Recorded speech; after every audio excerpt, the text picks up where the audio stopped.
بسم الله الرحمن الرحيم الحمد لله نحمده ونستعينه ونستغفره ونؤمن به ونتوكل عليه ونعوذ بالله من شرور أنفسنا ومن سيئات أعمالنا من يهده الله فلا مضل له ومن يضلله فلا هادي له ونشهد أن لا إله إلا الله وحده لا شريك له ونشهد أن سيدنا مولانا محمدا عبده ورسوله أما بعد کتاب آداب الطعام باب التسمیہ فی اولہ والحمد فی آخرہ۔ انسان کی زندگی میں ایک اہم ضرورت کھانا پینا بھی ہے، لیکن کھانے پینے کو عبادت کیسے بنایا جائے؟ یہ ضرور ہے کہ انسان کو رب کریم نے کھانے کی اجازت دی، بلکہ کھانے کی ساری چیزوں کو اللہ نے پیدا فرمایا۔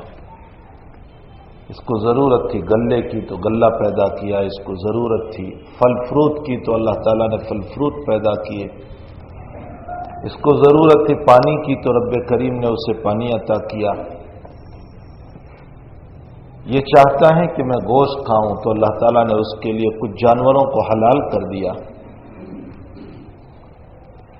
عجیب اللہ تعالیٰ کا ایک نظام ہے۔ وَإِنَّ لَكُمْ فِي الْأَنْعَامِ لَعِبْرَةً نُسْقِيكُم مِّمَّا فِي بُطُونِهِ مِن بَيْنِ فَرْثٍ وَدَمٍ لَبَنًا خَالِصًا سَائِغًا لِلشَّارِبِينَ۔ اللہ کہتا ہے کہ تو اپنی ہیلتھ کے لیے، اپنی طبیعت کے لیے چاہتا تھا کہ تجھے جانور کا مکھن ملے، تو ہم نے تیرے لیے گوبر اور پیشاب کے بیج سے صاف ستھرا دودھ عطا کیا، اور ایسا صاف ستھرا دودھ کہ جس میں نہ پیشاب کی بدبو ہے نہ گوبر کی ملاوٹ ہے، حالانکہ وہیں سے آتا ہے، وہیں گوبر بھی ہے، وہیں پیشاب کی تھیلی بھی ہے، اور اسی کے قریب سے اللہ دودھ کو منتقل کر رہا ہے۔ لیکن اللہ کا عجیب و غریب نظام ہے، دنیا میں ایک نہر کیا بلکہ ایک کنواں اگر کھار کنویں کے قریب 20 فٹ کے فاصلے پر بھی آپ بنا لو تو کھار کنویں کا پانی ادھر چلا آتا ہے۔ اسی لیے فقہاء نے لکھا کہ جہاں کھار کنواں ہو اس سے 40 فٹ کے اوپر تم کنواں کھودو تاکہ یہ پانی وہاں سرایت نہ کر جائے۔ تو دنیا میں 20 فٹ کے فاصلے سے بھی پانی آ جاتا ہے گندا۔ رب کریم کا نظام یہ ہے کہ بالکل ساتھ میں پیشاب کی تھیلی لگی ہوئی ہے، لیکن دودھ میں ذرہ برابر بدبو نہیں آنے دیتا۔ اور ایک عجیب و غریب نقطہ علماء نے یہاں لکھا ہے، اور وہ نقطہ یہ ہے کہ اگر یہ جو میں نے تمہیں دودھ دیا، اس دودھ میں تھوڑی سی بدبو پیدا ہو جائے، یا اس دودھ کے اندر تھوڑا سا گوبر کی بدبو آنے لگے، گوبر آیا نہیں، صرف بدبو آنے لگے، یا پیشاب کی بدبو آنے لگے، تو بتاؤ تم کیا کرو گے؟ اس دودھ کی بوتل کو، اس دودھ کے برتن کو، اس دودھ کی بالٹی کو الٹ دیتے ہو یا نہیں؟ کہتے ہیں اس میں بدبو آ رہی ہے، یہ پینے کے قابل نہیں ہے، تم اس کو پھینک دیتے ہو، الٹ دیتے ہو۔ اللہ کہتا ہے جیسے پیشاب کی بدبو والے دودھ کو تم پسند نہیں کرتے اور اس کو پھینک دیتے ہو، دودھ کی ملاوٹ، پیشاب کی ملاوٹ والا اور گوبر کی ملاوٹ والے دودھ کو تم پسند نہیں کرتے، اسی طرح یاد رکھو تمہارے ریاکاری والے عمل کو بھی میں پسند نہیں کرتا ہوں، میں اسے اٹھا کر پھینک دوں گا۔ مجھے تمہارے ریاکاری والے عمل کی کوئی ضرورت نہیں، جو تم شہرت کے لیے، دکھلاوے کے لیے، دنیا کو راضی کرنے کے لیے اور جو ہے دنیا کو خوش کرنے کے لیے جن اعمال کو تم کر رہے ہو، میرے نزدیک ان اعمال کی کوئی حیثیت نہیں ہوگی۔ اللہ ہمیں اپنی رضا کے لیے، اپنی مرضیات کے مطابق اللہ ہمیں عبادت کی توفیق عطا فرمائے۔ تو انسان کو کھانے پینے کی ضرورت ہے، اللہ نے اس کے کھانے پینے کے لیے دنیا بھر کی چیزوں کو حلال کر دیا، بلکہ قرآن میں فرمایا قُلُوا مِن طَيِّبَاتِ مَا رَزَقْنَاكُمْ وَاشْكُرُوا لِلَّهِ۔ قُلُوا مِن طَيِّبَاتِ مَا رَزَقْنَاكُمْ، تم کھاؤ وہ پاکیزہ رزق جو ہم نے تمہیں دیا۔ من طیبات ما رزقناکم، جو ہم نے تمہیں پاکیزہ رزق دیا، جو حلال رزق ہم نے تمہیں دیا، اسے تم کھاؤ۔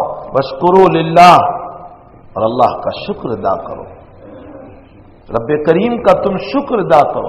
ایک جگہ اللہ تعالیٰ فرماتے ہیں کلوا واشربوا ولا تسرفوا انہ لا یحب المسرفین، کھاؤ پیو لیکن اسراف نہ کرو۔ اسراف کا کیا معنی؟ یہاں لوگ صرف اسراف کا یہ معنی سمجھ لیتے ہیں کہ کھانا بہت پکا لیا اسراف ہو گیا، پانی بہت بہا دیا، بے شک یہ بھی اسراف ہے۔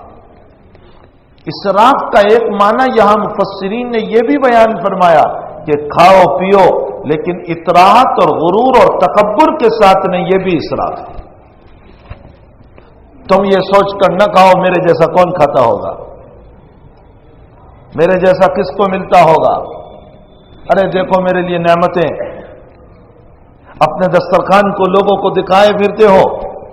فقہا نے مسئلہ لکھا ہے کہ اگر تمہارے پڑوس میں کوئی غریب رہتا ہو اور اس کو وہ کھانا میسر نہیں ہے جو کھانا تمہیں میسر ہے، تو تم اپنی اولاد کو وہ کھانا، وہ فروٹ، وہ چیز گھر میں بیٹھ کر کھلا دو، اپنے بچے کو باہر لے کر نہ بھیجو، اس لیے کہ بازو والا غریب ہے، اس کا بچہ جب دیکھے گا اس کا دل دکھے گا، تم دل دکھنے کا ذریعہ بن جاؤ گے۔ یہ بھی اجازت نہیں دی۔ شریعت ہماری حساس ہے، شریعت یہ چاہتی ہے کسی موڑ پر، کسی مرحلے پر تمہاری ذات سے کسی کو تکلیف نہ ہو۔ بھائی اپنی ذات کو ایسی بنانا کہ تمہاری ذات سے کسی کو تکلیف نہ ہو۔ ہم خود دوسروں کی تکلیف برداشت کر لیں لیکن اپنی ذات سے دوسروں کو تکلیف نہ ہو، اس بات کا بہت خیال رکھا جائے۔ عبادت صرف اللہ کی رضا کا ذریعہ نہیں ہے، یقیناً نماز روزہ اپنی جگہ بہت بڑی عبادت ہے، زکوٰۃ اپنی جگہ بہت بڑی عبادت ہے، حج اپنی جگہ بہت بڑی عبادت ہے، عمرہ اپنی جگہ بہت بڑی عبادت ہے، لیکن اخلاق حسنہ اس سے بھی بڑھ کر عبادت ہے۔ اچھے اخلاق بہت اونچی عبادت ہے۔ اور دیکھو ایک مثال سے میں آپ کو سمجھاؤں کہ ایک راستے پر تم سفر کرتے ہو نا، تو دو راستے چل رہے ہیں، ایک راستے پر بہت ٹریفک ہے اور ایک راستہ خالی ہے، اور آگے منزل ہے تمہاری اور تمہیں اس منزل پر پہنچنا ہے، تو بتاؤ تم اب جلدی پہنچنے کے لیے اپنے منزل پر کون سا راستہ اختیار کرو گے؟ جو راستہ خالی ہے۔ ہائی وے سے جا رہے تھے، ٹریفک بہت جام ہے، تو تم وہ دوسرا ایک راستہ جو بالکل خالی پڑا ہوا ہے اس کو اختیار کرو گے، بلکہ اس پر اپنی گاڑی کو خوب بھگاتے ہوئے چلو گے، اس لیے کہ راستہ خالی ہے۔ تو ایک راستہ نماز بھری پڑی ہے، لوگ نماز خوب پڑھ رہے ہیں، روزے بھرے پڑے ہیں، لوگ خوب رکھ رہے ہیں، زکوٰۃ بھری پڑی ہے، لوگ دے رہے ہیں، حج عمرہ بھرے پڑے ہیں، آئے دن لوگ اس عبادت، یہ ٹریفک والا راستہ ہے، اس پر تو عبادتوں کی خوب ٹریفک بھری ہوئی ہے، لیکن اخلاق والا راستہ خالی پڑا ہوا ہے۔ تم عبادتوں کے ساتھ اخلاق کو اپنا لوگے تو یہ عبادت والے جنت میں نہیں پہنچیں گے، اس سے پہلے تم پہنچ جاؤ گے۔ اچھے اخلاق یہ ایک بہت بڑا سرمایہ ہے۔ انسان نے اچھے اخلاق کو، ہم نے صرف عبادت کو سب کچھ سمجھ لیا اور اچھے اخلاق کو زندگی سے چھوڑ دیا۔ فرمایا تمہاری ذات سے کسی کو تکلیف نہ پہنچے، اس لیے تمہارے بچے کو تم وہ چیز باہر لے کر نہ بھیجو کہ جس کی بنیاد پر پڑوسی کا دل دکھے، اس کا بچہ روئے، اس کے ماں باپ سے ضد کرے، ایسا کام کبھی نہ کرو۔ تو کھانا پینا یقیناً، لیکن لا تسرفو، اسراف نہ کرو، فضول خرچی نہ کرو۔ اسراف کا یہ بھی معنی ہے کہ حد سے زیادہ غلو نہ کرو۔ اسراف کا یہ بھی معنی ہے کہ تم تکبر نہ کرو، غرور نہ کرو، دکھلاوا نہ کرو، شان و شوکت نہ کرو۔ عام طور پر ہمارے وہاں شادیوں میں یہی نظام ہو چکا ہے، عمومی طور پر دوسروں کے مقابلے پر ہمارے وہاں کی شادیاں ہوتی ہے، اس نے اتنے کا کھلایا میں اس سے زیادہ کو کھلاؤں گا، اس سے فلاں کام کیا۔ میرے آقا صلی اللہ علیہ وسلم کو اسی بات کا خوف تھا، اس لیے فرمایا انی لا اخاف علیکم الشرک، مجھے میری امت پر شرک کا خوف نہیں ہے۔ میری امت مومن ہونے کے بعد مشرک نہیں ہوگی۔ ہے کوئی مشرک؟ نہ، کوئی مشرک نہیں ہوتا، الحمدللہ الحمدللہ، کوئی مشرک نہیں ہوتا ہے، کوئی شرک کی طرف، ارے ادنا درجے کا مومن ہوگا، وہ شرابی ہوگا، کبابی ہوگا، جگاری ہوگا، سب کچھ ہوگا، لیکن مشرک نہیں ہوگا۔ اللہ کے نبی فرماتے ہیں مجھے میری امت پر شرک کا خوف نہیں ہے، مجھے میری امت پر جو سب سے بڑا خطرہ ہے وہ یہ ہے کہ مال کے کمپٹیشن پر اتر آئیں گے، مال میں مقابلے پر، اسپردھا پر اتر آئیں گے اور ایک دوسرے سے آگے بڑھ کر ایک دوسرے کو گرانے کی کوشش کریں گے اور خود آگے بڑھنے کی کوشش کریں گے۔ پھر فرمایا میرا رب تمہیں ایسے ہلاک کرے گا جیسے اگلی قوموں کو ہلاک کیا تھا۔ تو یہ ایک بہت بری چیز ہے۔ تو کھانے پینا ایک انسان کی ضرورت کی چیز ہے، یقیناً یہ ایک ضرورت کی چیز ہے۔ جب انسان دنیا میں پیدا ہوا تو اللہ نے اس کو پیٹ بھی دیا۔ میرے آقا صلی اللہ علیہ وسلم کو بھی بھوک لگتی تھی، کھانا آپ نے بھی تناول فرمایا، اچھے کھانے پر آپ نے بھی خوشی کا اظہار فرمایا، میٹھا پانی ملنے پر آپ نے بھی خوشی کا اظہار فرمایا۔ حضرت حکیم الامت حضرت اقدستانوی رحمۃ اللہ علیہ نے فرمایا کہ اللہ تعالیٰ تمہیں ٹھنڈا پانی نصیب کرے، تو فرمایا حضرت نے فرمایا ٹھنڈا پانی پیا کرو تاکہ دل سے الحمدللہ نکلا کرے۔ تو اللہ کی نعمتیں ہیں۔ غزوہ خندق کے موقع پر آقا صلی اللہ علیہ وسلم نے اپنے صحابہ سے فرمایا، مشورہ کیا کہ دیکھو یہ اہل مکہ آ رہے ہیں ہمارے اوپر حملہ کرنے کے لیے اور مدینے کے اوپر حملہ کریں گے، ہم کیا کریں؟ بہت تجربہ کار آدمی سلمان فارسی رضی اللہ تعالیٰ، بہت پرانے صحابی، کسی نے ان کی عمر 250 سال بتائی، یہ تو بالکل کبھی ہے، 250 سال تو تھی ہی ان کی عمر، کسی نے ان کی عمر 300 سال بھی بتائی اور کسی نے 600 سال بھی بتائی۔ یہ بھی لکھا ہے کہ انہوں نے عیسیٰ علیہ السلام کو بھی دیکھا تھا اور نبی اکرم صلی اللہ علیہ وسلم پر بھی ایمان لائے، 600 سال کی عمر، اور حضرت عیسیٰ اور حضور پاک صلی اللہ علیہ وسلم کے بیچ میں 600 سال کا فاصلہ ہے۔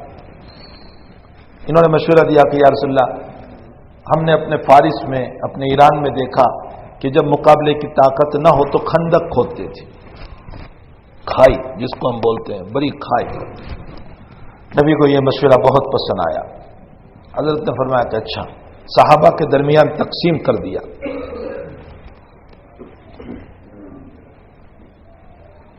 کہ تم اتنا کھودو گے، تم اتنا کھودو گے، صحابہ کے درمیان۔ اور حضرات صحابہ فرماتے ہمارے پاس کوئی نوکر نہیں تھے، پیسے نہیں تھے، ہم خود ہی کھودتے تھے۔ بخاری شریف کی روایت میں کہ صحابہ کھودتے تھے اور حضرت برتن میں مٹی بھر کر اپنے سر پر رکھ کر باہر لاتے تھے، اللہ، اور اشعار پڑھتے جاتے تھے۔ عبداللہ ابن رواحہ رضی اللہ تعالیٰ عنہ کے وہ اشعار ہیں جو میرے نبی پڑھتے جاتے تھے، لولا اللہ ما اهتدینا ولا تصدقنا ولا صلینا فانزلا سکینۃ علینا وثبت الاقدام ان لاقینا۔ اگر اللہ ہمیں ہدایت نہ دیتا تو ہم نہ نماز پڑھتے نہ روزہ رکھتے۔ اے اللہ ہم پر سکینت نازل فرما اور ہمارے قدموں کو جما دے جب وہ ہمارے مقابلے پر آئے۔ اور پھر اس کے بعد جو اشعار ہے اس میں فرمایا اللہ کے حبیب نے کہ اللہ ہم تو نہیں جاتے ہیں، وہی لوگ آتے ہیں، ابینا ابینا، اور ہم تو بہت منع کرتے ہیں، بہت منع کرتے ہیں، لیکن وہ لوگ ہم پر حملہ کرنے کے لیے بار بار آتے ہیں۔ جب اللہ کے نبی بولتے تھے ابینا ابینا، ہم منع کرتے ہیں، تو صحابہ بھی زور سے بولتے تھے ابینا ابینا۔ کیا مستی ہوگی، کیا لذت ہوگی، حالانکہ بھوک ہے، پیاس ہے، حالات ہیں، غم ہے، مصیبتیں ہیں۔ خود حضرت جابر رضی اللہ تعالیٰ عنہ فرماتے ہیں کہ میں نے میرے آقا صلی اللہ علیہ وسلم کے پیٹ پر پتھر دیکھا۔ حضرت جب اندر میں اترے مٹی بھرنے کے لیے تو یہ چادر کھل گئی، ابا کھل گیا، یہ پتھر تھا، حضرت کے پیٹ مبارک پر پتھر تھا۔ اور یہ کون سا پتھر تھا؟ یہ کوئی بہت بڑا پتھر نہیں، ایک چھوٹا سا پتھر، عرب میں جیسے ہمارے وہاں سنگ مرمر ہوتا ہے یار، یہ جو ہے ماربل، اسی طرح کا پتھر ہوتا ہے۔ اس کی خاصیت کیا ہوتی ہے؟ آپ اس پتھر کے ساتھ بھی جو ماربل کا پتھر ہوتا ہے یوں رخسار لگاؤ تو وہ ٹھنڈے ہوتے، بھوک کی وجہ سے پیٹ میں گرمی پیدا ہو جاتی ہے، تو یہ پتھر باندھتے تھے تاکہ وہ پتھر کی ٹھنڈک اس گرمی کو کھینچ لے، اس لیے پتھر باندھتے تھے، اور کمر جھک نہ جائے۔ ساری کائنات کا مالک پتھر باندھے ہوئے ہیں، اس کے لیے کھنچے اتر سکتے تھے، لیکن اس نے پیٹ پر پتھر باندھ کر اپنی امت کو صبر کی تلقین فرمائی، صبر کی، کہ دیکھو حالات آ جائیں تو صبر کرنا، شکوہ شکایت نہ کرنا۔ حضرت جابر نے جب یہ دیکھا تو رہا نہیں گیا، حضور سے اجازت لی، یا رسول اللہ میں ذرا گھر جا کر آتا ہوں۔ فرمایا اچھا جاؤ۔ گھر گئے، بیوی سے پوچھا کچھ ہے گھر میں؟ کہا تھوڑے سے جو ہے، کہا پیس لو اس کو اور آٹا بناؤ۔ حضرت کے پیٹ پر میں نے پتھر دیکھا، مجھ سے دیکھا نہیں گیا، اور کہا اور کچھ ترکاری میں؟ تو کہا وہ چھوٹا سا بکری کا بچہ ہے۔ تو حضرت نے بکری کا بچہ ذبح کیا اور ہاندی چرا دی گوشت کی۔ بیوی سے کہا پکاؤ۔ کہا یہ کتنوں کو کافی ہو جائے گا کھانا؟ کہا 2-3 آدمی کو۔ اتنا ہی تو کھانا تھا؟ کہا 2-3 آدمی کو۔ حضرت جابر گئے خوشی خوشی کہ میں اپنے نبی کو لے کر آ رہا ہوں۔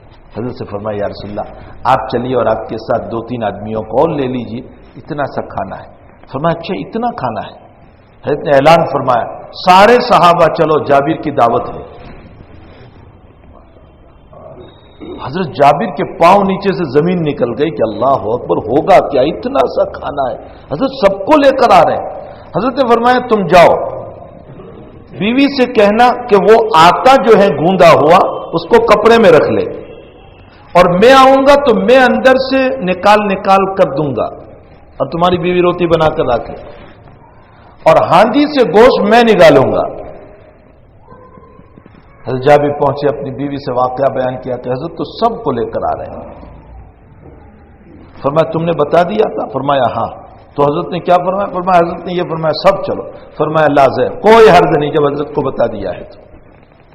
اب حضرت اندر سے آٹا نکال رہے ہیں اور بیوی ان کی روٹی بناتی جا رہی ہے حضرت جابر کی۔ اب وہ روٹی بن رہی ہے تو روٹی پر گوشت حضرت ہی اپنے ہاتھوں سے ڈال رہے ہیں اور صحابہ کو دے رہے ہیں کھاؤ۔ حضرت جابر فرماتے ہیں سائل پوچھ رہے ہیں، تابعی پوچھ رہے ہیں کہ کتنے لوگوں نے کھایا؟ فرمایا 1000 لوگوں نے کھایا۔ معجزہ تھا رسول اللہ صلی اللہ علیہ وسلم، 1000 لوگوں نے کھایا۔ جی میرے بھائیوں، یہ معجزات ہیں اور اہل اللہ کی کرامتیں ان کی آج بھی زندہ ہیں۔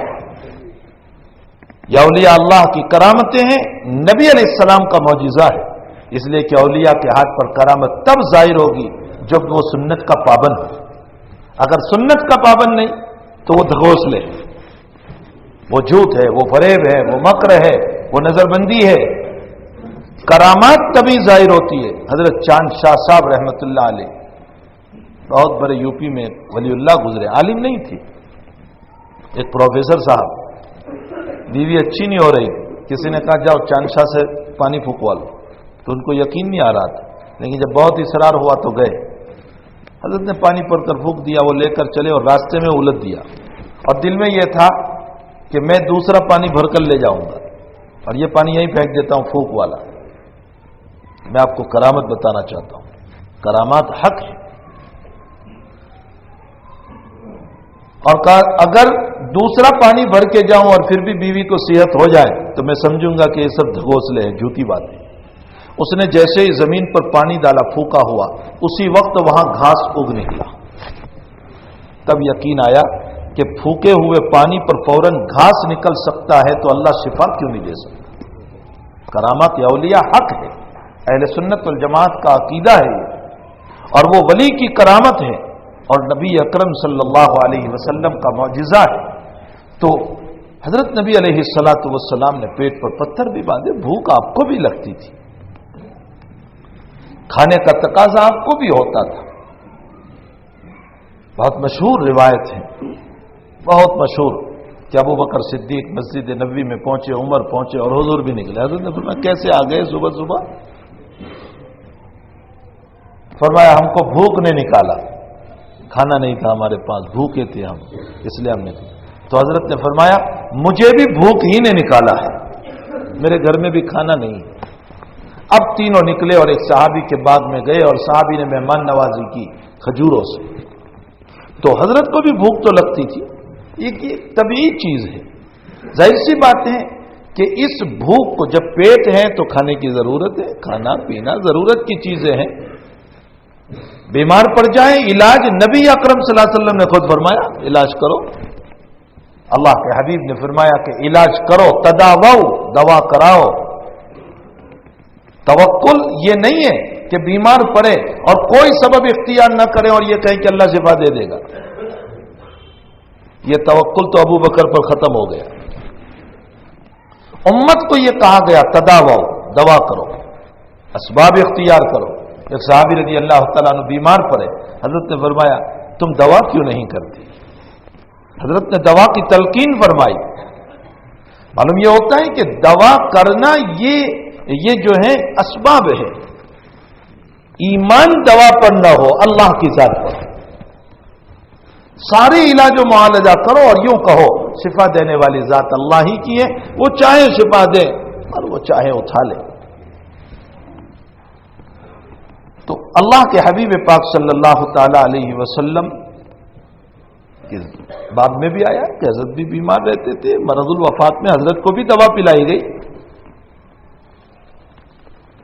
تو جب کھانا پینا ضروریات انسان میں سے ہے تو ایک تو کھانا پینا شہوت کے لیے ہوتا ہے، پیٹ پال لینا شہوت ہے، اور جو شہوت کے لیے کھاتا ہے اس کے کھانے کے کوئی آداب نہیں ہوتے، وہ حلال کا فرق نہیں، حرام کا فرق نہیں، جائز کا فرق نہیں، ناجائز کا فرق نہیں، جیسے چاہا بیٹھ گیا، جہاں چاہا کھڑا کھڑا کھا لیا، جانور کی طرح، چونکہ وہ تو شہوت پوری کر رہا ہے۔ مومن کو یہ کہا گیا کہ تجھے کھانا پینا تیری ضروریات میں سے ہے، لیکن یہ تیرا کھانا پینا بھی عبادت بن جاوے، اس کے لیے میرا نبی کہتا ہے کہ میں تجھے کچھ آداب بتا دوں، اگر تو ان آداب کے مطابق کرے گا اور کھائے گا اور پیے گا تو تیرا کھانا اور پینا بھی عبادت بن جائے گا۔ قربان جائیے رسول اللہ صلی اللہ علیہ وسلم پر کہ ایک طرف کھانے اور پینے سے ہماری ضرورت بھی پوری ہوگی اور دوسری طرف اس کو عبادت بھی بنا دیا جائے گا۔ اس کے لیے کچھ آداب ہے۔ کھانے کے دو طریقے ہیں، ایک تو انسان انفرادن کھائے اور ایک انسان اجتماعاً کھائے، سب کے ساتھ بیٹھ کر کھائے۔ آداب طعام میں سب سے پہلا ادب یہ ہے ہاتھ دھوئے جائے، اور کہاں تک ہاتھ دھونا ہے؟ یہاں تک پہنچو تک ہاتھ دھونا ہے۔ حضرت نبی اکرم صلی اللہ علیہ وسلم کھانے سے پہلے ہاتھ دھوتے تھے، اور ابن شہاب زہری رحمت اللہ علیہ نے روایت نقل فرمایا الوضو قبل الطعام ينفي الفقر وبعد الطعام ينفي اللمم، او کما قال صلی اللہ علیہ وسلم، اللہ کے حبیب نے فرمایا کھانے سے پہلے ہاتھ دھو لو گے تو اللہ تمہاری فقیری اور غربت کو دور کر دے گا۔ عادت رکھو گے ہاتھ دھونے کی تو اللہ فقیری سے تمہاری حفاظت کرے گا، اور کھانے کے بعد ہاتھ دھو گے تو اللہ غموں سے تمہاری حفاظت کرے گا، غموم اور پریشانیاں نہیں آنے دے گا۔ کتنا چھوٹا عمل ہے، لیکن حضرت کیا فرما رہے ہیں؟ ہمارا حال کیا ہے؟ ہم اس کا اہتمام نہیں کرتے ہاتھ دھونے کا، بلکہ اب تو ماڈرن اور فیشن زمانہ آ گیا کہ کھانے کے بعد وہ تیسیوں سے ہاتھ پوچھ لو ہو گیا، جس میں دانے بھی گر جاتے ہیں اور سب کچھ ختم۔ اللہ کے حبیب پاک صلی اللہ علیہ وسلم نے ہاتھ دھونے کو فرمایا۔ پھر آقا کی شان یہ تھی کہ حتی الامکان نبی کریم صلی اللہ علیہ وسلم کھانے کو زمین پر رکھتے تھے، یعنی کھنچا جو ہوتا تھا وہ زمین پر۔ وجہ اس کی کیا ہے؟ فرمایا کان رسول اللہ صلی اللہ علیہ وسلم اذا اوتی بطعام، حضرت کے پاس جب کھانا لایا جاتا تو حضرت اس کو زمین پر رکھتے تھے۔ کسی نے فرمایا کہ حضرت یہ نیچے رکھتے ہیں، فرمایا میں بندہ ہوں اور بندہ بن کر کھاؤں گا، متکبرانہ شان سے نہیں کھاؤں گا۔ معذوری اور چیز ہے، انسان نیچے بیٹھ ہی نہیں سکتا، پاؤں کا آپریشن ہے، مسائل ہے، تو اس صورت میں ٹھیک ہے وہ اوپر بیٹھ کر کھا لے، ورنہ بلا وجہ آج جو فیشن بنی ہوئی ہے گھروں میں کہ بس چیئر پر بیٹھ کر کھانا، ٹھیک ہے کھانا ہو جائے گا لیکن سنت رسول ادا نہیں ہوگی۔ اور بھائی انسان چیئر پر بیٹھتا ہے تو کچھ نہ کچھ تو دماغ میں خمار آ ہی جاتا ہے، یہ ایک دستور ہے۔ معذوری اور مجبوری کے مسائل تو شریعت میں سارے علیحدہ ہیں کہ بالکل بیٹھ نہیں سکتا، مجبوری ہے تو ضرور آپ چیئر پر بیٹھ کر کھائیں، ٹیبل پر کھانا رکھ کر کے کھائیں، لیکن کوئی معذوری نہیں، کوئی مجبوری نہیں۔ اس کے باوجود بس ایک ڈائننگ ٹیبل اپنے گھر میں رکھا ہے اور کرسی پر بیٹھ کر کھا رہے بلا ضرورت کے، ایک ہے کھانا سنت رسول ادا نہیں ہوگی اور کچھ نہ کچھ دماغ میں غرور ضرور پیدا ہو جائے گا۔ تیسری سنت، آقا صلی اللہ علیہ وسلم جب کھانے کے لیے بیٹھتے تھے تو حضرت کے بیٹھنے کے روایتوں میں دو طریقہ ہے، یا تو حضرت دو زانو بیٹھتے تھے جیسے ہم قادے میں بیٹھتے ہیں، حضرت دو زانو بیٹھتے تھے، یا دوسرا طریقہ یہ تھا کہ حضرت دایاں پاؤں کھڑا کر لیتے اور بایاں پاؤں زمین پر بچھا دیتے جیسے بچے مدرسے میں بیٹھتے ہیں۔ اللہ کے نبی کا یہ دوسرا طریقہ تھا۔ آلتی پالتی مال کر بیٹھنا، پراٹھی وال جس کو ہم کہتے ہیں، یہ مجبوری کی شکل ہے، کوئی عذر ہے تو اس صورت میں آپ اس طرح بیٹھیں، ورنہ عموماً نبی اکرم صلی اللہ تعالی علیہ وسلم کا دستور یہی تھا، لائے کہ بڑھاپا ہے، بدن موٹا ہے، اس طرح نہیں بیٹھ سکتا، تو پھر اس صورت میں آپ جس طرح سہولت ہو پھر آپ بیٹھ سکتے ہیں، کوئی حرج نہیں۔ امام بخاری نے باب قائم فرمایا کہ معذوری اور مجبوری ہے تو اس صورت میں آپ جس طرح بیٹھنا چاہیں بیٹھ سکتے ہیں۔ یہ تیسری سنت۔ چوتھی سنت یہ ہے کہ آقا صلی اللہ علیہ وسلم کھانے سے پہلے بسم اللہ پڑھتے تھے۔ روایت میں ہے قال علی رسول اللہ صلی اللہ علیہ وسلم سم اللہ وقل بیمینک وقل مما یلیک، اس میں تین سنتیں بیان ہوئی۔ اللہ کا نام لے کر کھاؤ، بسم اللہ، اللہ کا نام۔ اب بسم اللہ پوری پڑھی جائے گی یا اتنا پڑھے بسم اللہ تو بھی چل جائے گا؟ فقہ نے دونوں باتیں لکھی، اس لیے کہ حدیث میں یہ بھی آیا کہ بسم اللہ، اللہ کے نام سے اتنا پڑھ لیا تو بھی کوئی حرج نہیں۔ اکثر فقہ نے یہ لکھا، جیسے امام نووی رحمۃ اللہ علیہ نے لکھا کہ بسم اللہ الرحمن الرحیم پڑھو۔ ایک دعا ہمارے وہاں بہت مشہور ہے، بسم اللہ وعلی برکت اللہ، یہ علی کا ثبوت کہیں نہیں ہے حدیث میں۔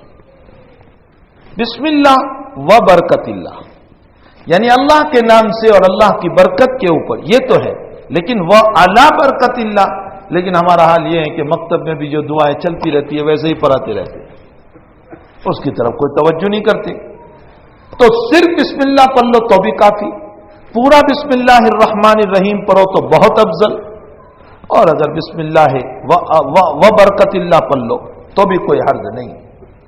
ایک انسان شروع کھانے میں بسم اللہ پڑھنا بھول گیا تو حضرت نبی اکرم صلی اللہ علیہ وسلم نے فرمایا آخری لقمہ پر پہنچنے تک بھی اگر تجھے یاد آ جاوے تو بسم اللہ اولہ و آخرہ پڑھ لینا، اللہ تیرے پورے کھانے کو برکت والا بنا دے گا۔ رواہ ابو داؤد و ترمذی و احمد، امام ابو داؤد رحمۃ اللہ علیہ اور امام ترمذی اور امام احمد ابن حنبل نے اس روایت کو نقل فرمایا کہ جس لقمے پر بھی تجھے یاد آ جاوے تو بسم اللہ اول و آخر پڑھ لینا، حق تعالی تیرے پورے کھانے کو برکت والا بنا دے گا۔ بخاری شریف میں روایت ہے کہ حضرت کھانا تناول فرما رہے تھے، یاد رکھو صحابہ کا معمول یہ ہے، حضرت جابر رضی اللہ تعالیٰ عنہ فرماتے ہیں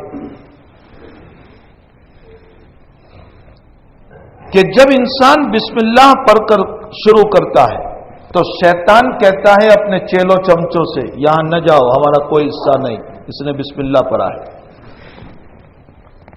اسی طرح اللہ کے نبی فرماتے ہیں کہ جس مکان میں تم بسم اللہ پڑھ کر کے دروازہ بند کرتے ہو شیطان کہتا ہے اس مکان میں ہمارا کوئی راستہ نہیں، اور جس کھانے پر بسم اللہ نہیں پڑھا گیا اس کھانے میں شیطان بھی داخل ہو جاتا ہے اور اس مکان میں بھی شیطان داخل ہو جاتا ہے۔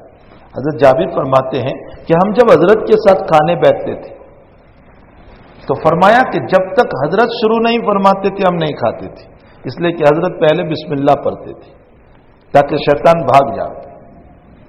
فقہا نے مسئلہ لکھا ہے کہ کھاتے وقت ذرا زور سے بسم اللہ پڑھو تاکہ دوسروں کو یاد آ جائے، یہ ریاکاری نہیں ہے، زور سے بسم اللہ پڑھو تاکہ اور ساتھیوں کو بھی یاد آ جائے، ورنہ شیطان کا اس میں حصہ ہو جائے گا۔ امام ابو داؤد نے ایک واقعہ نقل کیا کہ ایک صحابی شروع میں بسم اللہ پڑھنا بھول گئے، بیچ میں ان کو یاد آیا بسم اللہ اولہ و آخرہ، انہوں نے پڑھا، جبریل نے اللہ کے نبی کو بتایا کہ فلاں صاحب تمہارے صحابی ہے، اور انہوں نے بیچ میں بسم اللہ پڑھا تو اس سے پہلے شیطان ساتھ میں کھا رہا تھا، جیسے ہی بیچ میں بسم اللہ اولہ و آخرہ پڑھا، شیطان کو اسی وقت کیا ہو گئی، یعنی سارا کھانا اس کا نکل گیا۔ معلوم یہ ہوتا ہے کہ شیطان سے حفاظت کا راستہ اللہ کا نام ہے، اور بھائی وہ تو ہمیں دکھائی دیتا نہیں، کیسے کیسے ہمیں پریشان کرے گا، تو اس سے بچنے کے لیے اللہ ہی کے حوالے ہونا چاہیے، اللہ ہی ہم کو بچا سکتا ہے، اس کے علاوہ کوئی بچا نہیں سکتا، اس لیے فرمایا بسم اللہ سے کھانے کو شروع کرو۔ دوسرا طریقہ یہ بتایا وَقُلْ بِيَمِينِكَ، دائیں ہاتھ سے کھاؤ، بایاں ہاتھ استعمال نہ کرو، آج کل فیشن کا زمانہ ہے، اولن تو لوگ چمچیوں کو لے کر بیٹھ جاتے، یاد رکھو فقہاء نے مسئلہ لکھا ہے کہ ہاتھ سے کھانے میں برکت ہو جائے۔ پھر دوسری بات یہ ہے کہ اگر ہاتھ سے کھاؤ گے تو رب کریم تمہارے لیے شفا کے دروازے بھی کھولتا ہے، مجبوریوں کی شکلیں اور ہیں، ورنہ آج کل کانٹا چمچی سے لے کر کے بیٹھ جاتے ہیں، اسی لیے چھری سے کھانے سے منع فرمایا۔ اب ایک روایت پر اشکال ہوگا کہ بخاری شریف میں ہے، مغرب کی نماز کا وقت ہوا، اللہ کے حبیب کھانا تناول فرما رہے تھے، اور حضرت بلال نے آ کر فرمایا کہ یا رسول اللہ اذان ہو گئے، نماز کا وقت۔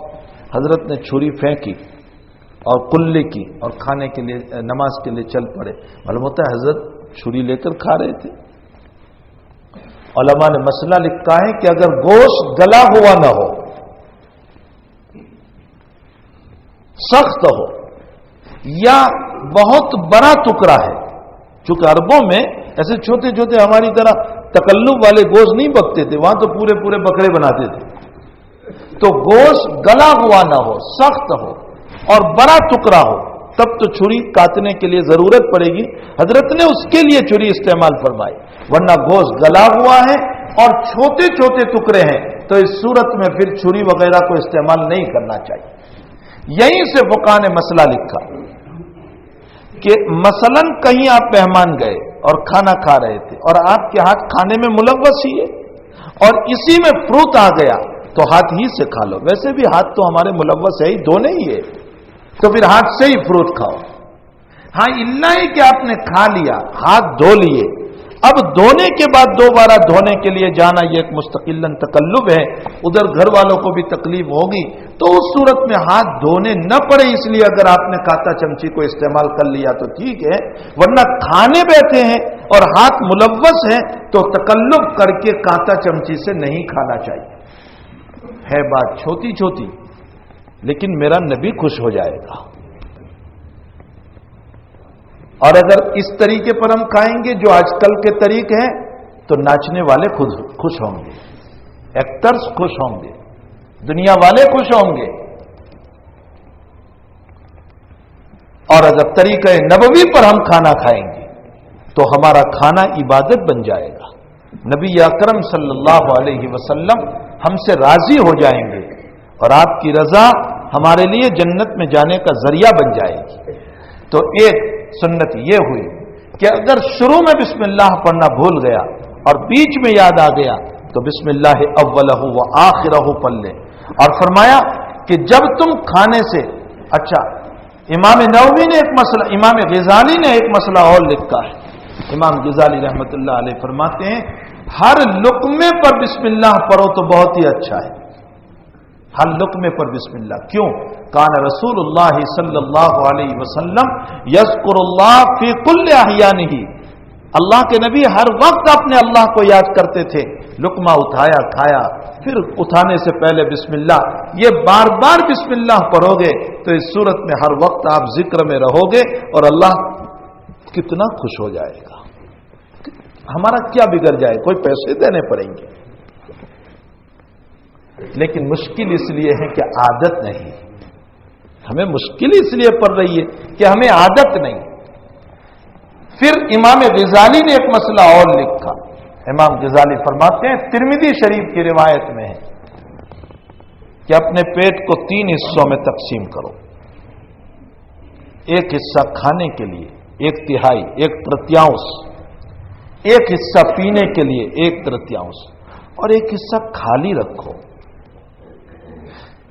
تم نے بسم اللہ ضرور پڑھی اور تم نے اتنا کھا لیا تو اس سے نفس خوش ہو جائے گا، شیطان خوش ہو جائے گا، کاہلی اور سستی آئے گی، عبادت کا ذوق نہیں رہے گا. اور ذرا سا پیٹ خالی ہوگا تو اس صورت میں عبادت کا ذوق آئے گا. اس لیے تھوڑا سا حصہ خالی بھی رکھنا چاہیے. انسان مر نہیں جاتا ہے، بلکہ اس میں حکمت ہے کہ آج کل کے ڈاکٹر کہتے ہیں کہ کھاؤ لیکن تھوڑا تھوڑا کھاؤ، ہے نا. آج کل کے ڈاکٹر کہتے ہیں کہ کھاؤ لیکن تھوڑا تھوڑا، تو وزن نہیں بڑھے گا. اس کی بات تو ہماری سمجھ میں آتی ہے، ہم عمل کرتے ہیں. اور میرا آقا صلی اللہ علیہ وسلم 1400 سال پہلے کہہ کر گئے، ہمیں یقین نہیں آ رہا ہے. ایک ڈاکٹر وزن گھٹانے کے لیے یوں کہہ رہا ہے کہ دن میں 10 مرتبہ کھاؤ لیکن تھوڑا تھوڑا کھاؤ. لیکن ہاں ڈاکٹر نے کہا ہے، وہ اسی طرح کرتا ہے. اور حضور پاک صلی اللہ علیہ وسلم ہمیں کہہ کر گئے، ہمیں اس پر یقین نہیں آ رہا ہے. آقا کی ہر بات میں ہمارے لیے نمونے ہیں، راستے ہیں صحت کے، حفاظت کے. کاش کہ ہم ان طریقوں کو سمجھنے والے بنے. پھر فرمایا کہ کھاتے ہوئے اکیلے کھانے کے بجائے کسی کو ساتھ میں بٹھا کر کھاؤ تو اچھا ہے، برکتیں ہوگی. اگرچہ قرآن نے یوں کہا ہے کہ الگ الگ بھی کھا سکتے ہیں، جیسے آج کل اصول بن گیا جمیعن اوشتاتا، الگ الگ بیٹھ کر کھاؤ، یہ ان کی پلیٹ، یہ ان کی پلیٹ، یہ ان کی پلیٹ. قرآن کہتا ہے یہ بھی جائز. لیکن ایک کھنچے میں بیٹھ کر سب ساتھ میں کھانا کھاؤ گے تو یہ بہتر ہوگا. نبی اکرم صلی اللہ علیہ وسلم کی یہی سنت تھی. پھر جب کھانے سے فارغ ہو جاؤ تو فرمایا پہلے ہاتھ چاٹ لو، دانے جو ہے اس کو چاٹ لو، اور نیچے جو دانہ گر گیا ہے اس کو تحقیر کر کے حقیر سمجھ کر رہنے نہ دو، اسے بھی کھا لو. تمہیں معلوم ہوگا کہ ایک صحابی رضی اللہ تعالیٰ نام ذہن سے اس وقت نکل گیا، حضرت معاذ، حضرت حذیفہ آئی، حضرت عمر ہے. جب ایران تشریف لے گئے، رومن گئے، تو حضرت ابو عبیدہ بن الجراح نے فرمایا کہ حضرت عمر نے غالباً وہ نیچے دانہ گر گیا اس کو اٹھا کر کھایا. تو ابو عبیدہ نے فرمایا حضرت یہ ایسا نہ کریں یہاں، اس لیے کہ یہ سب تہذیب یافتہ، جیسے آج کل تہذیب یافتہ کون اس لوگ کہتے ہیں زمانے نے بہت ترقی کی. میں نے کہا زمانہ نیچا ہو گیا، ترقی نہیں ہوئی. جس زمانے کے موبائل نے اپنے ماں باپ کی بے عزتی کرنے پر اتار دیا، کیا وہ ترقی ہوئی؟ یہ تو تنزلی ہوئی ہے. جس زمانے میں تمہاری کوئی چیز اب پرائیویٹ نہیں رہی، یہ جو فون نکلے ہیں نا ابھی سب سیمسنگ 3 اور سیمسنگ 4 اور یہ سب نکلتے جا رہے ہیں، اور ہمارا جوان یوں ہاتھ میں پکڑ کے چل رہا ہے. او ہو تمہیں نہیں معلوم کہ تمہاری پرائیویسی ختم ہو گئی. تم پر واچ رکھنے والے، چاہے وہ CID ہو، CBI ہو، یا یہ جتنی دنیا کی تمہارے پیچھے طاقتیں کام کر رہی ہے، یہ تمہیں 1 منٹ میں پکڑ سکتے ہیں کہ تم کہاں ہو. تمہاری جگہ کے ساتھ تم پکڑے جاؤ. بلکہ میرے ایک ساتھی نے مجھ کو یہ بتایا، ایک عجیب و غریب بات، جو اس سے بڑے ماہر ہے، انہوں نے مجھے بتایا کہ تم فون بند کرو، چاہے تمہارا فون آف ہے، اس کے باوجود اگر وہ تمہاری باتیں لینا چاہیں تو بند فون کے ساتھ بھی تمہاری ساری راز کی بات کو وہ ریکارڈ کر سکتے ہیں. تمہاری پرائیویسی کہاں رہی؟ جس زندگی میں پرائیویسی ختم ہو جائے اسے کوئی ترقی نہیں کہتا، وہ تنزلی ہے. جس میں اولاد آوارہ ہو گئی، جس میں میری بیٹی اس فون کے ذریعے سے جس کے ساتھ چاہے اپنا ہاتھ ملا کر کے اپنے مذہب کی پرواہ کیے بغیر چلی جائیں، یہ ترقی نہیں ہوئی، تنزلی ہوئی۔ اسے کون ترقی کہتا ہے؟ یہ تو تنزلی کی طرف دنیا گئے۔ لوگ کہتے ہیں تہذیب، اسے کون تہذیب کہتے ہیں؟ تہذیب یہ نہیں ہے۔ تہذیب تو جہاں بڑوں کا ادب ہو، جہاں چھوٹوں پر شفقت ہو، جہاں اپنے اسلام کو چھوڑ کر دوسری جگہ نکاح نہ ہو، اسے تہذیب کا۔ آج تو حیا شرم ختم ہو گئی۔ آپ دیکھ لیجئے بچوں اور بچیوں میں حیا اور شرم ختم ہو گئی۔ یہ حیا اور شرم کس نے ختم کی؟ وہی وہ موبائل کے اندر آنے والے فلموں نے ہماری اولادوں کے اندر سے حیا اور شرم کو ختم کر دیا۔ تو کہنے کا مطلب یہ ہے کہ یہ جو اس وقت لوگ تہذیب یافتہ کہہ رہے ہیں، وہ کہہ رہے ہیں نیچے پڑا ہوا نہیں کھانے کا۔ حضرت عمر کو جب یہ کہا گیا کہ آپ یہ لوگ سب یہاں کے رومن امپائر کے لوگ ہیں، فارس اور رومن والے بڑے تہذیب یافتہ، یہ آپ کو نیچے پڑا ہوا دے کر کہیں گے کہ دیکھو یہ تو سب گرے لوگ ہیں کہ گرا پڑا بھی کھا جاتے ہیں۔ تو سنو صحابی نے کیا روایت سنائی، فرمایا ان بے وقوفوں کی وجہ سے میں میرے نبی کی سنت کو نہیں چھوڑوں گا۔ ان بے وقوفوں کی وجہ سے میں میرے نبی کی سنت کو نہیں چھوڑوں گا۔ ایک مرتبہ ایئرپورٹ پر مجھے نماز پڑھنی تھی، تو میں وہاں وضو کرنے گیا، تو میں واش بیسن میں پاؤں دھو رہا تھا، تو ایک صاحب میرے پڑوس میں ہاتھ دھو رہے تھے، مجھے کہنے لگے کہ یہاں پاؤں۔ تو میں نے کہا کیا ہوا؟ میں نے ان سے کہا کہ اچھا اگر آپ کا پاؤں ابھی آپ ٹوائلٹ میں جا کر آئے، آپ کا پاؤں اگر ٹوائلٹ میں گندا ہو جائے تو آپ یہاں دھوئیں گے یا نہیں؟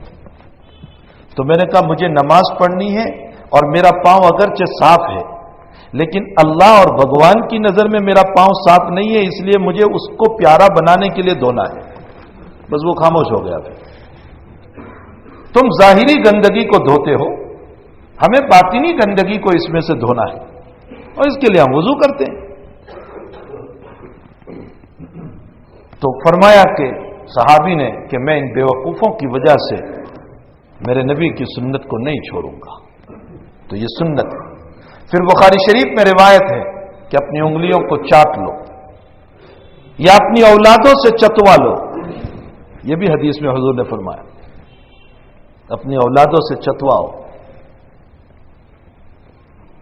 اور بعض روایتوں میں نبی کریم صلی اللہ علیہ وسلم نے اپنے صحابہ سے چتوائی، اس سے مسئلہ نکالا اپنے شاگردوں سے چتواؤ، اپنے مریدوں سے، اگر حالات بہتر ہو تو، ورنہ خود ہی چاٹ لو، اور پھر اس کے بعد ہاتھ دھو لو، اور دھونے کے بعد دعا پڑھو۔ دعائیں مختلف قسم کی روایتوں کے اندر آئی ہے۔ ایک دعا تو جو مشہور و معروف ہے، جو ہم سبھی جانتے ہیں، لیکن ایک دعا جو مشہور ہے، الحمدللہ الذی اطعمنا وسقانا وجعلنا من المسلمین، یہ تو بہت مشہور و معروف ہے۔ ایک دعا اور آئی ہے، یہ بخاری شریف کی دعا ہے، الحمدللہ کثیرا طیبا مبارکا فی غیر مقفع ولا مودع ولا مستغن عنہ یا ربنا۔ تمام تعریفیں اس اللہ کے، الحمدللہ حمدن کثیرا، سب بہت تعریف ہے اس اللہ کی، طیبا پاکیزہ تعریف ہے اس اللہ کے لیے، مبارکن مبارک ہو اس کے لیے، غیر مقفع، اے اللہ اس وقت میں نے کھا لیا، میں یہ نہیں کہتا ہوں کہ یہ مجھے کافی ہو گیا، میں آئندہ بھی تیرا محتاج ہوں، ولا مودع، اور میں اس کھانے کو الوداع نہیں کہہ رہا ہوں کہ یہ آخری ہو گیا، ابھی مجھے ضرورت رہے گی، ولا مستغن عنہ، اور اے اللہ میں کھانے سے اور تیری ذات سے بے نیاز نہیں ہو سکتا۔ جب انسان اس طرح عاجز بن کر کے کھانے سے اٹھے گا، اللہ دوسرے وقت میں ضرور اس کو پہنچائے گا۔ الحمدللہ حمدن کثیرا طیبا مبارکا فی غیر مقفع ولا مودع ولا مستغن عنہ یا ربنا۔ یہ بخاری شریف کی روایت ہے۔ ایک دوسری روایت کھانے کے بعد جو دعا آئی ہے، یہ امام ابو داؤد رحمۃ اللہ علیہ اور امام ترمذی رحمۃ اللہ علیہ نے نقل فرمائی، من اکل طعاما، جس نے کھانا کھایا وہ یوں پڑھے، الحمدللہ الذی اطعمنی ھذا ورزقنیہ من غیر حول منی ولا قوۃ الحمدللہ الذی اطعمنی، جس رب نے مجھے کھانا کھلایا، اس کی ساری تعریف۔ رزقنی، جس نے مجھ کو رزق دیا۔ آگے فرماتے ہیں غیر حول منی ولا قوت، جس میں میری طاقت کا کوئی دخل نہیں، میں ساری محنت کرتا لیکن رب کھلانا نہ چاہتا تو میں نہیں کھا سکتا۔ ہاسپٹلوں میں چلے جاؤ، کوئی سوپ لا رہا ہے، کوئی کھانا لا رہا ہے، کوئی کیا لا رہا ہے، کوئی کیا لا رہا ہے، اور آئی صاحب بستر میں ذرا پوچھو یہ کھا لو گے؟ کہتے میں نہیں کھا سکتا۔ غیر حول منی ولا قوت، یہ اللہ تو نے بغیر طاقت اور بغیر قوت کے، میری طرف سے کوئی کوشش نہیں ہوئی تھی، تو نے مجھ کو دیا۔ کیا فرماتے میرے آقا صلی اللہ علیہ وسلم، اگر تم نے کھانے کے بعد یہ دعا پڑھ لی، حضرت فرماتے وہ کھانا تو اللہ نے تمہیں مفت میں دے ہی دیا، پیٹ تو بھر ہی گیا، غفر لہ ما تقدم من ذنبی، اگلے سارے گناہوں کو بھی اللہ معاف کر دے گا۔ الحمدللہ الذی اطعمنی ما رزقنی فیہ غیر حول ولا قوت منی۔ کیسی جامع جامع باتیں حضور پاک صلی اللہ علیہ وسلم نے ہمیں بتائی۔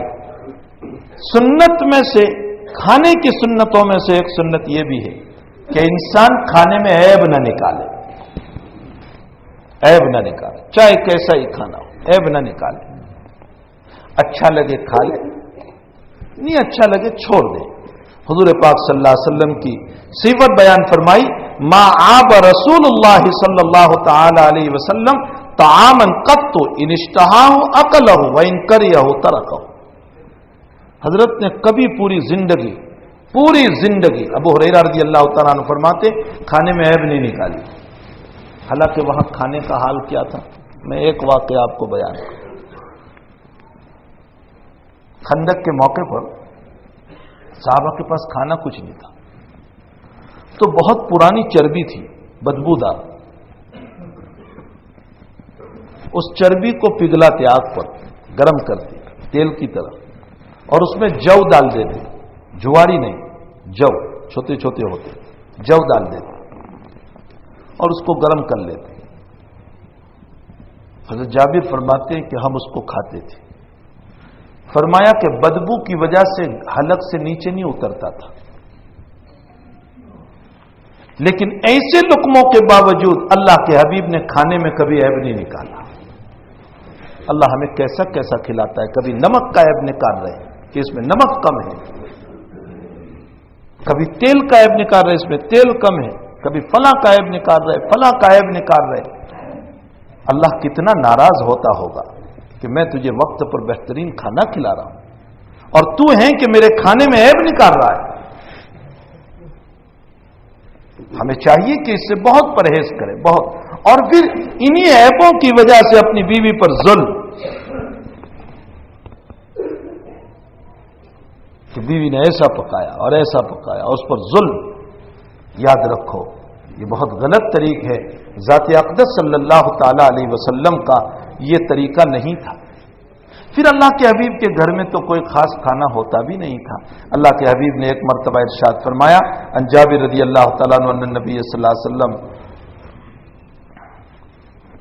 اپنے گھر والوں سے متعلق کچھ فرمایا کہ حضرت کوئی شوربے سے متعلق کچھ بتا دے، ما عندنا الا خل، ہمارے گھر میں صرف سرکہ ہے اور کچھ نہیں ہے۔ تو حضرت نے کیا ارشاد فرمایا، فدعا بہ، حضرت نے سرکہ منگوایا، اس کے بعد فرمایا فجعل یاکل، حضرت خود کھانے لگے سرکہ، جو روٹی کے ٹکڑے تھے اسی کو دبو دبو کر کھانے لگے، اور حضرت نے فرمایا نعم الادم الخل، نعم الادم الخل، مسلم شریف کی روایت ہے، بہترین ترکاری سرکہ ہے۔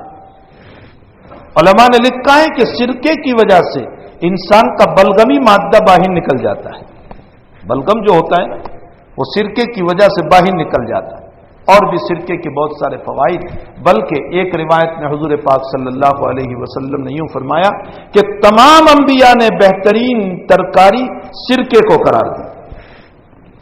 وجہ اس کی یہ ہے کہ انسان کی طبیعت ہے تھوڑا سا نمکین کھانے کی، اور سرکے میں نمکین ہی پنا پایا جاتا ہے، تو ذرا روٹی دبو کر کے کھا لو گے تو پیٹ بھی بھر جائے گا۔ اس لیے حضرت نبی اکرم صلی اللہ علیہ وسلم نے اس کو بہترین کھانا قرار دیا، بہترین ترکاری قرار دی۔ ان تمام سے ہمیں کھانے کے آداب معلوم ہوئے۔ اب بعض لوگ عجیب طرح کے سوال کیا کرتے ہیں، حالانکہ وہ سوال ہی کیا ہوتے ہیں، کہتے ہیں مول صاحب میٹھا پہلے کھاوے یا بعد میں کھاوے؟ بس یہ کھانے ہی کی سنتوں کی لوگوں کو تحقیق ہوتی ہے، یہ نہیں پوچھتے کہ سنتیں حضور پاک صلی اللہ علیہ وسلم کتنی پڑھتے، آپ کی نماز کیسی ہوتی تھی، آپ کی نماز کے طریقے کیا تھے، یہ تو کوئی معلوم نہیں کرتا کہ حضور کیسے کھڑے ہوتے تھے، حضور کیسے وضو فرماتے تھے، حضور کیسے سجدہ فرماتے تھے، یہ سنتوں کو تو کوئی معلوم نہیں کرتا۔ بس کھانے پینے ہی کی سنتوں سے متعلق ہمیں بہت تحقیق ہے اور اس کی جستجو رہا کرتی ہے۔ تو یہ عام طور پر لوگ پوچھا کرتے ہیں کہ میٹھا کھانا پہلے ہے یا بعد میں ہے۔ حضرت شیخ رحمۃ اللہ علیہ حضرت مولانا محمد زکریا صاحب کاندلوی ثم المہادر المدنی نور اللہ مرقدہ سے کسی نے یہی سوال فرمایا تھا۔ آپ میں سے جو برے لوگ ہیں انہوں نے حضرت شیخ کو دیکھا ہوگا، کبھی اگر سہارنپور جانا ہوا تو حضرت شیخ رحمۃ اللہ علیہ سے کسی نے یہی سوال کیا۔ حضرت نے فرمایا کہ تم تو کھانے پینے سے سنتیں پوچھتے ہو، میرے نبی کی اصل سنت تو بھوکے رہنا تھی۔ حضرت تو اکثر بھوکے رہتے تھے، پیٹ پر پتھر باندھتے تھے، یہ ہے اصل سنت۔ تو پھر اس کے بعد فرمایا حضرت شیخ رحمۃ اللہ علیہ نے بہت پیارا جواب، حضرت نے فرمایا یہ پہلا اور بعد کا یہ تب ہوگا جب تمہارے دسترخوان پر 2-3 قسم کی ترکاری ہو، تو یہ پہلے کھاؤ، پھر روٹی، پھر چاول، پھر فلاں، تب پہلا دوسرا ہوگا نا۔ فرمایا اللہ کے نبی کے دسترخوان پر کہاں اتنے کھانے ہوتے تھے، حضرت کے دسترخوان پر کہاں اتنے کھانے ہوتے تھے، بس کبھی دودھ ملا تو دودھ پی لیا، کبھی کھجور ملا تو کھجور کھا لیے، اور کبھی گوشت مل گیا تو گوشت کھا لیا، گوشت ہے تو روٹی نہیں ہے، روٹی ہے تو گوشت نہیں ہے، اور روٹی بھی کیسی کھائی، بخاری شریف میں ہے کیسی روٹی تناول فرمائی، بغیر چھنی ہوئی، جس میں سے بھوسا نہیں نکالتے تھے۔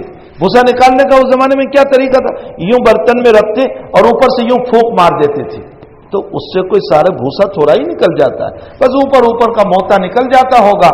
اسی ایسی ہی بھوسے والی روٹی نبی اکرم صلی اللہ علیہ وسلم نے تناول فرمایا۔ یہ تو تمہارے دسترخوان پر فالودہ بھی ہوتا ہے اور فنی بھی ہوتی ہے اور کسٹر بھی ہوتا ہے اور گوشت بھی ہوتا ہے اور سبزی بھی ہوتی ہے اور چاول بھی ہوتے ہیں اور نہ معلوم کتنی قسم کے پراٹھے بھی ہوتے ہیں، تب وہاں ہوگا کہ یہ پہلا اور یہ دوسرا۔ اللہ کے نبی کے دسترخوان پر یہ چیزیں تھی ہی نہیں کہ یہ پہلا اور دوسرا کہا جائے، بس اتنا حدیث میں آیا ہے کان رسول اللہ صلی اللہ علیہ وسلم یحب الحلوہ، حضرت کو میٹھی چیز پسند تھی۔ اب وہ میٹھی چیز چاہے کھجور ہو وہ بھی میٹھا ہی ہے، حضرت کھجور تناول فرما لیتے تھے۔ اس زمانے کا حلوہ کیا ہوتا تھا، گھی کے اندر پنیر ڈال دیا، کھجور ڈال دی اور اسی کو پکا لیا، یہ اس زمانے کا حلوہ ہوا کرتا تھا۔ کبھی حضرت کو یہ مل گیا تو حضرت نے اسی کو تناول فرما لیا۔ اس لیے خاموخواہ کے لیے ان بحثوں کی الجھنوں میں نہیں پڑنا چاہیے کہ یہ پہلے کھائیں، جب چاہے کھا لو، پہلے کھاؤ بعد میں کھاؤ، تمہاری طبیعت چاہے تو 3 مرتبہ کھاؤ، پہلے کھاؤ، بیچ میں کھاؤ، آخر میں کھاؤ، لیکن سنتوں کے نام پر نہ کھاؤ۔ کہنے کا مطلب یہ ایسا نہ کرو۔ خاموخواہ نبی کریم صلی اللہ علیہ وسلم کی زندگی کو کیوں اس طرح بدنام کرتے پھرتے ہیں ہم؟ حضرت کی زندگی سیدھی سادی تھی، حضرت تکلفات سے بہت پاک تھے، جو ملا موتا جھوتا پہن لیا، جو ملا کھا لیا، زندگی میں کوئی تکلف نبی اکرم صلی اللہ علیہ وسلم کو نہیں تھا۔ یاد رکھو جس انسان کی زندگی سادہ ہوتی ہے وہ کبھی پریشان نہیں ہوتا، یہ اصول ہے۔ جس انسان کی زندگی سادہ ہوتی ہے وہ کسی کے گھر پہ مہمان جائے گا تو بھی پریشان نہیں ہوگا کہ اس کو نیچے سلا دو تو بھی نیند آئے گی، اس کو پتلی رضائی پر سلاؤ تو بھی نیند آئے گی، اس کو چادر دے دو تو بھی نیند آ جائے گی، اس کو موتا کھلاؤ تو بھی نیند آ جائے گی، اسے اچھا کھلاؤ تو بھی نیند آ جائے گی سب۔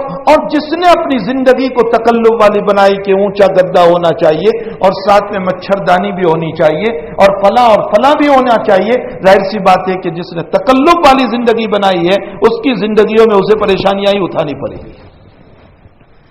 اللہ کے حبیب پاک صلی اللہ علیہ وسلم کی زندگی بہت سادہ تھی، مزاج حضرت کا بہت سادہ تھا، سادگی والی زندگی گزارتے تھے۔ ان ساری روایتوں میں یہی باتیں بتائی گئی۔ اور ایک آخری سنت یہ بتائی گئی کہ اگر تمہیں کسی نے دعوت دی اور تم روزے دار تھے اور تمہیں یہ بھی ضروری ہے کہ غریب میرا بہت قریبی دوست ہے، اس کے جی کو بھی خوش کرنا ہے۔ تو حضرت نے فرمایا اس کے گھر چلے جاؤ، تھوڑی دیر بیٹھ لو، جبکہ صرف آپ کے لیے کھانا نہ بنایا گیا ہو اور لوگ بھی تھے اس دعوت میں، آپ اسپیشل نہیں ہیں، تو پھر آپ چلے جاؤ، وہاں بیٹھو تھوڑی دیر، کھانا نہ کھاؤ، کہہ دو میں آ گیا، باقی میرا روزہ ہے، میں کھا نہیں سکتا ہوں، اس کا جی خوش ہو جائے گا۔ اور حضرت نے فرمایا، نبی کریم صلی اللہ علیہ وسلم نے، کسی کے جی کو خوش کرنا یہ بھی ثواب کا کام ہے، لیکن جب یہ ضرورت بھی ہو، یہ بھی نہیں کہ جب دعوت دے تو چلتے ہی رہے، یہ بھی مسئلہ ہے، کام کو بھی دیکھا جائے گا کہ بھئی کسی کا کوئی کام ہو، کس وقت کوئی مصروفیت ہو، اس لیے یہ بھی نہیں ہے کہ ہر وقت آپ وہاں جاتے ہی رہیں۔ تو ان تمام روایتوں سے حضرت امام نووی رحمۃ اللہ علیہ نے ہمیں کھانے کے آداب بتائے کہ ہم کیسے ان آداب کے ساتھ جب ہم کھائیں گے تو یقیناً ہمارا کھانا عبادت بن جائے گا، ثواب بنے گا، ہر لقمے پر ثواب اللہ عطا کرے گا، اور پیٹ بھی بھر جائے گا اور مفت کا ثواب بھی مل جائے گا۔ کتنا دین کا بھی فائدہ ہو گیا، دنیا کا بھی فائدہ ہو گیا۔ اللہ تعالی ہم تمام کو ان باتوں پر عمل کی توفیق عطا فرمائے۔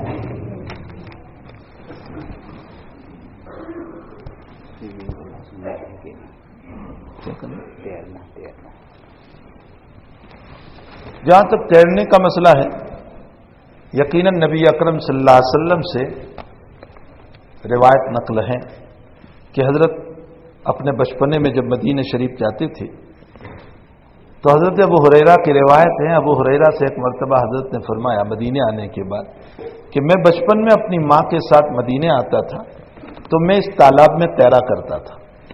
معلوم ہوتا ہے حضور پاک صلی اللہ علیہ وسلم کو تیرنا بھی آتا تھا، اور ویسے تیرنا انسان کو سیکھنا بھی چاہیے، کبھی ضرورت پیش آ جائے تو کام آ جائے گا۔ ارے جیسے ہمارے وہاں 4-5 سال پہلے جب بہت پانی آ گیا تھا تو اس وقت ضرورت تھی بچنے کی، بچانے کی، تو تیرنا سنت ہے۔ لیکن ایک ہے سوئمنگ پول جو اپنے وہاں بنائے جاتے ہیں، اس میں بے حیائی کے مسائل ہوتے ہیں، اس میں عورتوں کا بھی مسئلہ، مردوں کا بھی مسئلہ ہوتا ہے، اس لیے اس سے احتیاط کیا جائے۔ اللہ کہ اگر وہاں پر کوئی اور عورتوں وغیرہ کا مسئلہ نہیں ہے اور اپنا سطر بھی اچھی طرح دھپا ہوا ہے تو اس صورت میں فتح مکہ کا واقعہ ہے کہ اللہ کے حبیب پاک صلی اللہ علیہ وسلم فتح مکہ کے موقع پر جب تشریف لے گئے، ام ہانی رضی اللہ تعالیٰ عنہ فرماتی ہے کہ حضرت غسل فرما رہے تھے اور غسل کھانا نہیں تھا، تو حضرت ویسے ہی باہر بیٹھ کر لنگی پہن کر غسل فرما رہے تھے، اور حضرت فاطمہ نے یوں پردہ کیا تھا، تہبند پہنی ہے تو بھی یوں پردہ کیا تھا۔ علماء نے مسئلہ لکھا کہ انسان باہر بیٹھے تو بھی خاص طور پر اپنے سطر کا اہتمام کریں، اس لیے کہ پانی لگنے کی وجہ سے کپڑا بدن سے چپک جاتا ہے تو سطر نظر آ جاتا ہے۔ تو سوئمنگ پول کے اندر اگر عورتیں ہیں تو اس صورت میں تو نہیں، باقی کہ مرد ہیں تو اپنے سطر کی رعایت کرتے ہوئے کوئی حرج نہیں۔ کیا نام لکھا ہے؟ جناب نثار بھائی سید بیمار ہیں اور بائی پاس کا مسئلہ ہے، ان کے لیے دعا فرمائیں کہ اللہ تعالیٰ ان کو شفاء دائمہ مستمرہ نصیب فرمائے، انہیں عافیت عطا فرمائے۔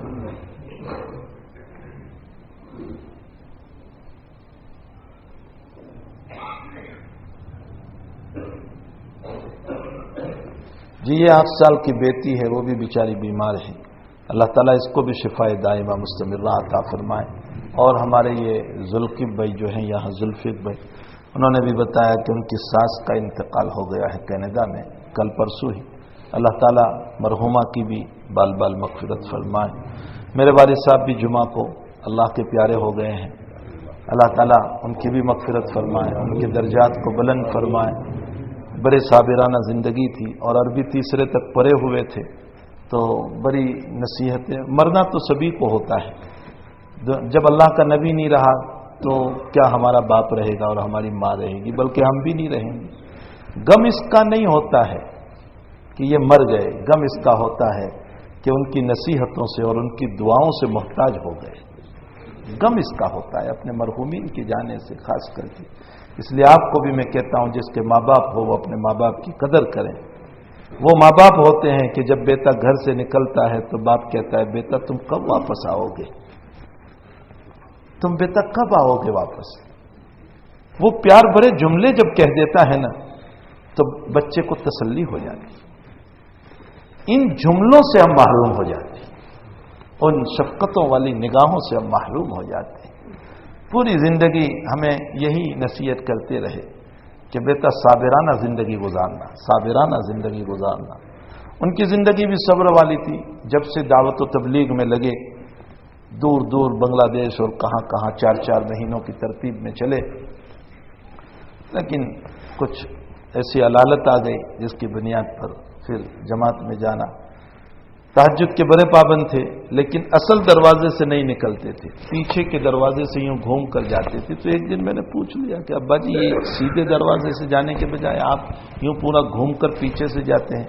تو مجھے کہنے لگے بیٹے تم لوگ سوئے ہوئے ہوتے ہو، دروازہ کھولنے سے تمہاری نیند اڑ جائے گی، اس لیے میں پیچھے کے دروازے سے جاتا ہوں.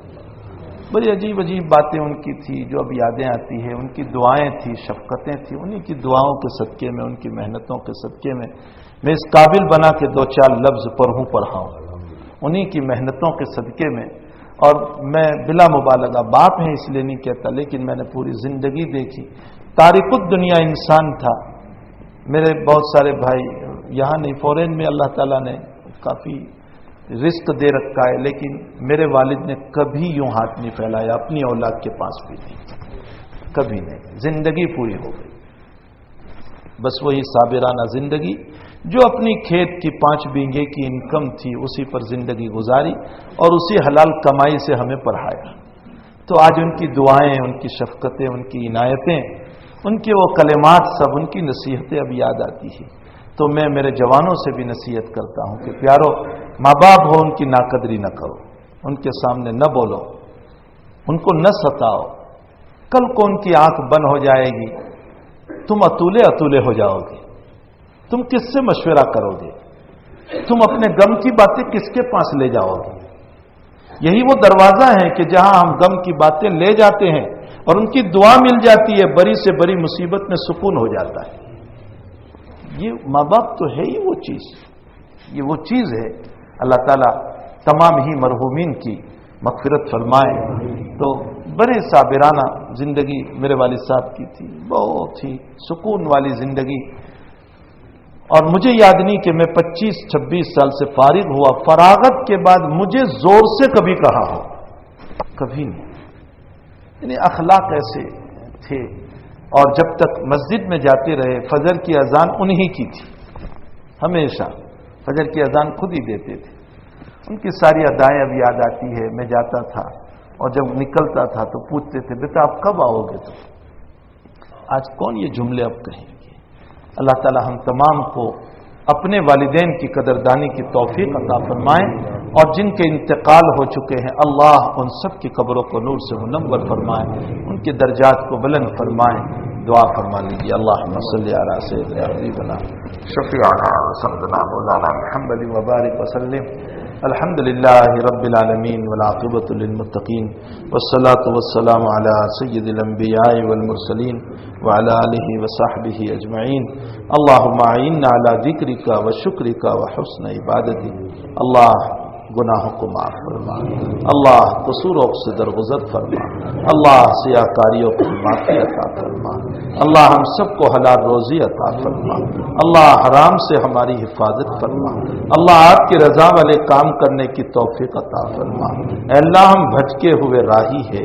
اے اللہ جیسے کوئی راستہ بھٹک جاتا ہے تو جنگلوں کے جنگلوں خون ڈالتا ہے لیکن منزل پر نہیں پہنچ سکتا.